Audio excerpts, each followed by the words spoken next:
rainbow. Sino gusto makakita? Okay. Sino sa inyo nakarinig na ng kwento? Naku, saan makikita yung dulo ng bahagi pero nakikita ang alin? Nung bata ako, may nagkwento sa akin, sa dulo daw ng bahagi na doon, tinatawag nilang pot of gold. Nandun daw ang mga hiko. Kaya nung bata ako sa tubig, makakakita ako ng bahagi o rainbow. Sinusubukan mong tignan kung saan ang dulo nun. Pero, lagi namang malayo sa akin ang dulo ng bahagi. Paano, children? Ito, paano kung isang araw, makakakita kayo ng napakaraming ginto? Anong gagawin nyo? Na-imagine nyo ba? Kumbaga, isang malaking baon na napakaraming ginto. Alam ba ninyo, sa Biblia, sa Gospel ni Matthew, merong kwento si Jesus tungkol sa mga tao na sinasabi niya doon. Ang kaharian daw ng Diyos ay halintulad ng isang tao na nakahanap na napakaraming ginto. Anong ginawa niya?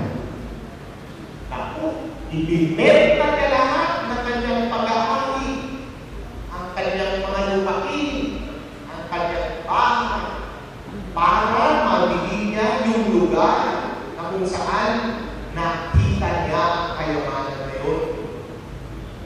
Alam ba ninyo na sa tuwing pumupunta kayo sa loob ng ating church, children, ay unti-unti ninyong nalalaman kung ano ang tunay na kayamanan. Ang kayamanan na hanap ninyo dito ay hindi yung ginto na nawawala, kundi yung kayamanan na para dito sa inyong mga puso. Kaya sa tuwing pupunta kayo sa loob ng church, sa tuwing lumalapit kayo sa children's moment, ay pinupuno ninyo yung puso ng kayamanan. Hindi yung pisikal na kayamanan, kundi yung spiritual na kayamanan. Kaya huwag kayong iliban sa pagpunta sa church, children, okay?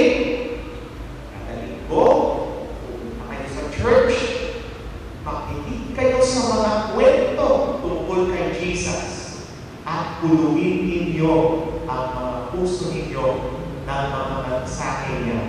Dahil ang mensahe niya ay magbibigay sa atin ng kayamanan, hindi dito sa lupa, kundi sa langit. Children, mula sa Sunday na ito, kapag tayo ay mananalangin, ang gagawin natin, tatayo kayo, iipitin ang mata, at ganito ang ating mga kamay. Tumayo tayo, children, para sa prayer. Ang ating mga kamay, at tayo rin manalangin. Panginoon, marami pong salamat sa munting kwentong ito na ibinahagi mo sa amin tungkol sa kayamanan na hindi nawawala. Marami pong salamat, Panginoon, dahil sa mga isip ng mga kaibigan ko ito, sa tuwing linggo, tinatawag mo sila upang mag-praise and worship sa inyo, ay binibigay niyo paunti-unti sa kanila ang kayamanan na napaka-importante at hindi nawawala. Ito po ang kayamanan ng pananampalataya. muli po bilang isang church, Panginoon, pinapanalangin namin ang mga bata ito. Pinapanalangin namin na sila po'y ilayo sa kahabagan at ilapit sa mga tao at institusyon na magpapatibay mo sa kanilang pananampalataya.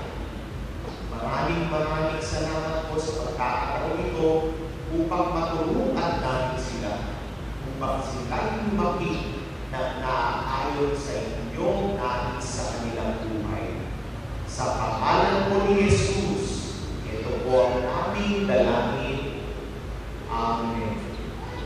Maraming salamat. Pwede nilang dalhin ang inyong mga upuan sa tabi at diretso sa baba. Children, tutulong tayo para ang mga